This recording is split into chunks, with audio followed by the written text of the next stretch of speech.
Assalamualaikum warahmatullahi wabarakatuh. Alhamdulillah, anak-anak semua, semoga kita semua selalu dalam keadaan sehat walafiat. Amin amin ya rabbal alamin.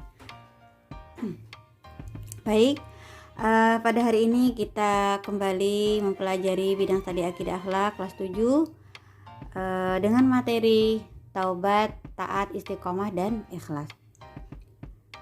Baik, kita mulai dengan pembelajaran kita pada hari ini, pembelajaran daring dengan membaca basmalah. Bismillahirrahmanirrahim. Pada hari ini, Ibu hanya menjelaskan tentang taubat saja. Ya, nanti taat dan istiqomah serta ikhlas nanti minggu-minggu yang akan datang akan Ibu jelaskan kembali. Nah, bisa kalian perhatikan. Nah, di sini Ibu ada menampilkan sebuah gambar. Anak-anak, kalian perhatikan. Ini gambar apa anak-anak? Ya, ini gambar seseorang yang sedang sholat. Ini pada saat sujud, gerakan sujud ya. Nah, kalian perhatikan. Setiap manusia dipastikan memiliki salah dan khilaf, walaupun sekecil pasir debu yang menempel di kaca. Nah, akibatnya seringkali kebaikan yang datang tertunda, bahkan terhambat begitu saja tanpa kejelasan. Akan tetapi bukan berarti jalan kebaikan tertutup begitu saja. Nah, salah satu jalan untuk menebusnya melalui taubat dengan niat tulus ikhlas, sementara wujud keikhlasan tercermin melalui amalan ibadah secara istiqomah. Nah, dengan demikian segala urusan dan keinginan dapat dipastikan berjalan lancar sederas amal ibadah yang kita lakukan. Nah, kalian perhatikan yang pertama pengertian taubat. Nah, taubat secara bahasa berarti kembali. Sedangkan secara istilah, taubat berarti kembali ke jalan yang benar dengan didasari keinginan yang kuat dalam hati untuk tidak kembali melakukan dosa-dosa yang pernah dilakukan sebelumnya. Nah, jadi pengertian taubat itu adalah kembali kepada jalan yang benar. Nah, berikutnya taubat menyangkut dosa terhadap Allah. Nah, menurut Imam Nawawi mengatakan bahwa ada 3 syarat dalam melaksanakan taubat yang wajib dilaksanakan oleh setiap muslim atas dosa yang dilakukan terhadap Allah.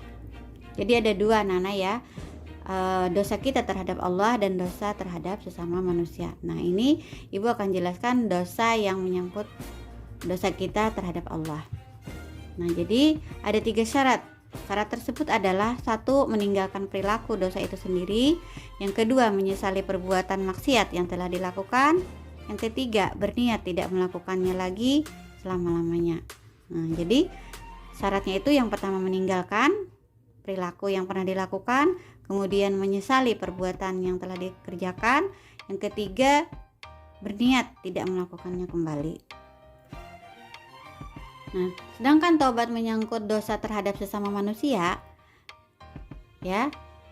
Sedangkan jika dosa itu berhubungan dengan hak sesama manusia, maka Imam Nawawi pun menyebutkan ada 4 syarat, yaitu 1. Meninggalkan perilaku dosa itu sendiri. Yang kedua, menyesali perbuatan maksiat yang telah dilakukan. Yang ketiga, berniat tidak melakukannya lagi selama-lamanya. Nah, kemudian yang keempat, membebaskan diri dari hak manusia yang dizalimi. Ini ada 2 cara. Nah, jadi kalau menyangkut hak orang lain, yang pertama kita harus melakukan apabila menyangkut harta dengan cara mengembalikan harta tersebut. Jadi kalau pernah kita mengambil harta orang lain, maka kita wajib untuk mengembalikan harta tersebut. Sedangkan yang B-nya, yang keduanya, apabila menyangkut non-materi seperti misalnya kita pernah memfitnah, pernah menguncingnya, menggibahnya, dan lain sebagainya, maka hendaknya meminta maaf kepada yang bersangkutan. Nah, kemudian yang berikutnya, dampak positif perilaku bertobat bagi pelakunya sendiri. 1. Memperoleh semangat dan gairah hidup baru karena Allah berkenan menerima tobatnya jika tobatnya dilakukan dengan sungguh-sungguh. Yang kedua, dapat memperoleh kembali jalan yang benar. Yang ketiga, memperoleh simpati masyarakat kembali. Nah, itu dampak positif perilaku bertobat untuk dirinya sendiri. Kemudian dampak positif perilaku bertobat bagi orang lain termasuk keluarga. Yang pertama, lambat laun dapat mengembalikan nama baik keluarga seperti masa lalu. Jadi misalkan dulu pernah mencemarkan nama baik keluarga, misalnya mencuri, sekarang karena sudah bertobat, kembali ke jalan Allah, maka nama baik keluarga, dirinya sendiri akan dipandang baik kembali. Yang kedua, hilangnya kecemasan keluarga dan masyarakat, tidak khawatir terjadi kejahatan yang ia lakukan seperti sebelum bertobat. Misalkan dia dulu pernah merampok misalnya. Nah, jadi karena dia sekarang sudah bertobat, maka masyarakat tidak akan khawatir lagi dengan kejahatan yang pernah ia lakukan. Begitu juga dengan keluarganya, tidak akan cemas lagi. Nah, kemudian yang berikutnya, perilaku membiasakan diri bertobat. Perilaku membiasakan diri bertobat antara lain dengan sikap sebagai berikut.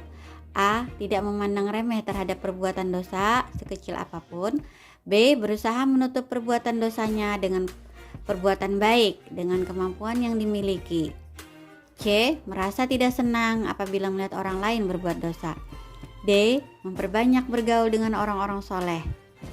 Nah, kemudian yang terakhir, bersikap hati-hati dalam bergaul.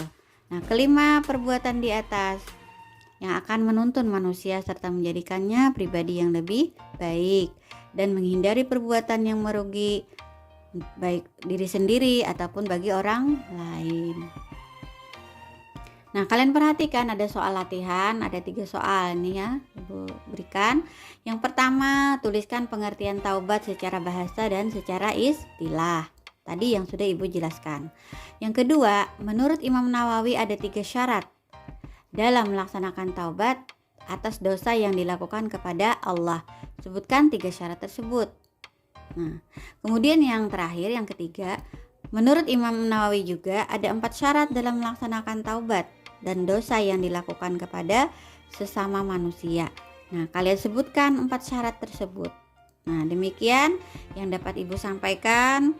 Salah hilaf Ibu minta maaf. Semoga bermanfaat. Ibu akhiri, wassalamualaikum warahmatullahi wabarakatuh.